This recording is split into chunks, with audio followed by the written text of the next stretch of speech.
Commission ने voter list में गड़बड़ी की है और अब राहुल गांधी ने उस गड़बड़ी को पकड़ लिया है। सारे कागजात सबूत के साथ सुप्रीम कोर्ट के सामने पेश किए गए हैं। अब लोगों को यकीन हो गया है कि राहुल गांधी सही रास्ते पर हैं। कोर्ट ने भी देखा कि सबूत पक्के हैं, लेकिन इलेक्शन कमीशन का जो आदमी है ज्ञानेश कुमार, वो टालम टोल कर रहा है। अब देखो गड़बड़ी क्या है। कहीं एक आदमी के 50 बच्चे दिखा दिए गए और वोटर लिस्ट में 50 नाम डाल दिए। वो आदमी कहता है, अरे मेरे तो सिर्फ 2 बच्चे हैं। कहीं एक झोपड़ी में 60 लोग दिखा दिए। ये तो सरासर झूठ है। कहीं और घर का पता लिखा है 00। मतलब क्या, आदमी धरती पर रहता है और उसका पता आकाश में। इस तरह की सारी हेराफेरी पकड़ी गई है।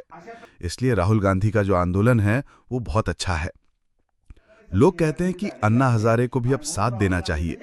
अन्ना का मकसद तो लोकतंत्र बचाना है ना, तो फिर ये कांग्रेस वाला है, बीजेपी वाला है या शिवसेना वाला, इससे क्या फर्क पड़ता है। सही बात के लिए लड़ना चाहिए। लोग कहते हैं, अन्ना आप उस वक्त 2011 में केजरीवाल और आरएसएस वालों के साथ थे, आंदोलन किया था, अब क्यों चुप हैं। मेरा कहना है कि अन्ना आज भी आंदोलन के लिए तैयार हैं, बस उनकी हालत ठीक नहीं है, उम्र हो गई है। फिर भी अन्ना ने अपनी जिंदगी में 8 कानून बनवाए। उनका इरादा वही है, लोकतंत्र। ये शख्स जलगांव के शिवराम पाटिल हैं। उन्होंने मीडिया से बात करते समय कहा कि मैं बहुत भावनात्मक हूं। आप मेरी चिंता और सामाजिक न्याय के लिए मेरा गुस्सा साफ देख सकते हैं। अगर लोकतंत्र को बचाना है तो इसके लिए जागना जरूरी है, वरना हमारा लोकतंत्र टिक नहीं पाएगा।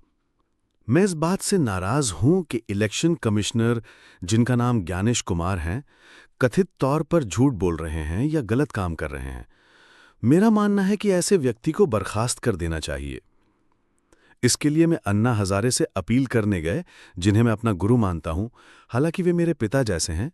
मैंने उनसे कहा कि वे चुप न रहें और लड़ाई जारी रखें, जैसे गांधी जी ने आखिरी सांस तक संघर्ष किया।